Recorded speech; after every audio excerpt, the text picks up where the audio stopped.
My wife's secret life with our neighbor. It's hard to know where to start. I'm still processing everything that's happened, but I need to get this out, if for no other reason than to clear my head. I guess I should begin by saying that I always trusted my wife. Emma and I have been married for 7 years, 7 good years, or so I thought.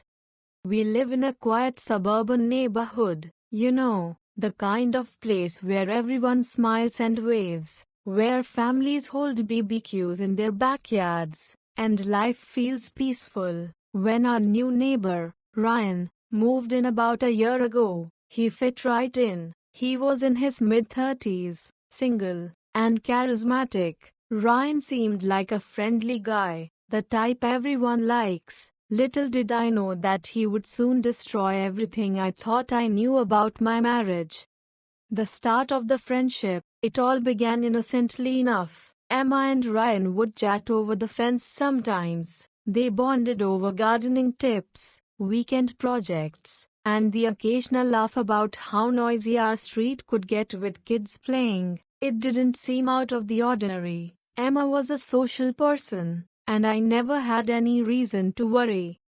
At first, I even encouraged their friendship. Ryan was new to the neighborhood, and I thought it was nice that Emma was helping him settle in. She'd invite him over for coffee occasionally, and I'd join when I was home. There was no reason for suspicion. I worked long hours in tech, so I didn't always have the luxury of being around for those casual visits.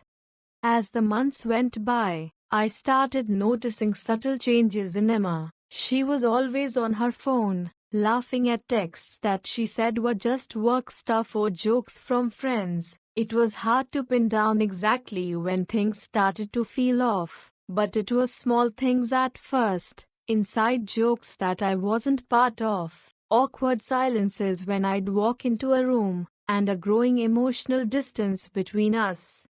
The red flags. One day, I came home early from work. It was a rare occasion, and I was excited to surprise Emma. But as I pulled into the driveway, I saw something that made my stomach drop. Emma was sitting on our front porch with Ryan. They weren't doing anything explicitly wrong, but the way they were laughing and talking, it was more intimate than any friendship I'd seen before. It wasn't the conversation of casual neighbors. There was a closeness that made me feel like an outsider in my own home. When I walked up to them, their laughter died instantly. Emma smiled at me, but there was a nervousness in her eyes that I couldn't ignore. Ryan stood up, gave me a nod, and said he'd better get going. He left so quickly it felt like he couldn't wait to escape.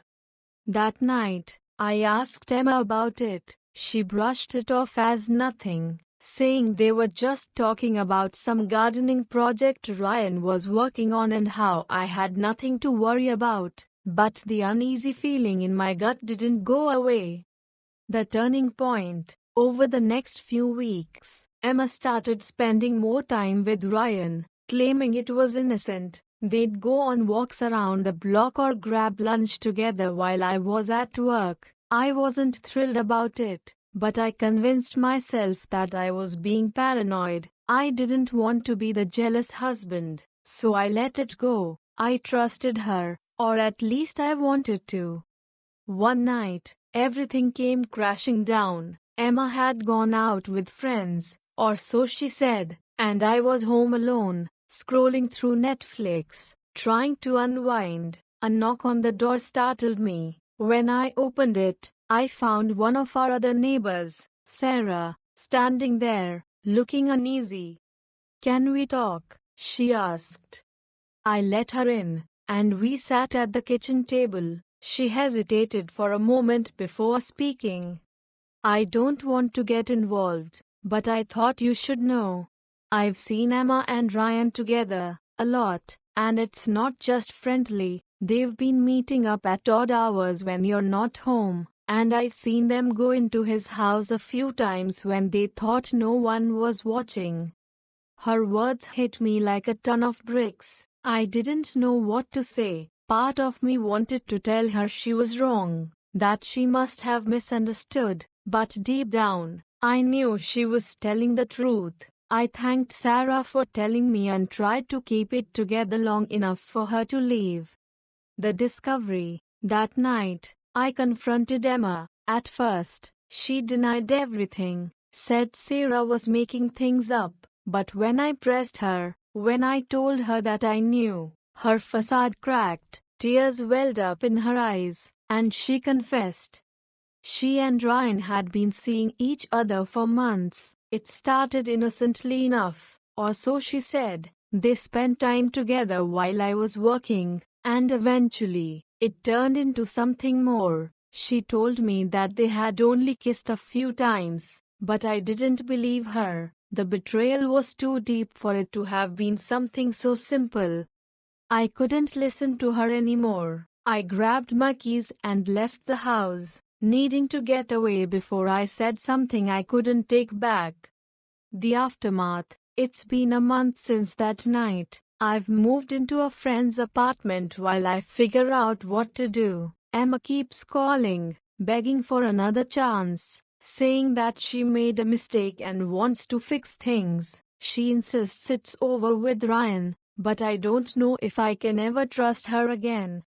The worst part is, I still see Ryan every day. His house is right next door. Sometimes I catch glimpses of him in his yard, acting like nothing happened. It's maddening, knowing that he's there, knowing what he did to my marriage. I haven't confronted him yet, but I'm not sure how much longer I can hold back.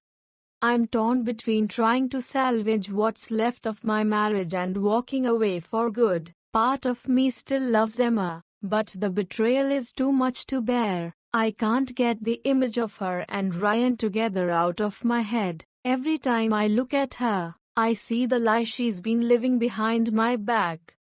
So, here I am, pouring my heart out to strangers on the internet, hoping for some kind of clarity. What would you do in my shoes? Can a marriage survive something like this? Or is it too far gone? I'm lost, and I don't know where to go from here.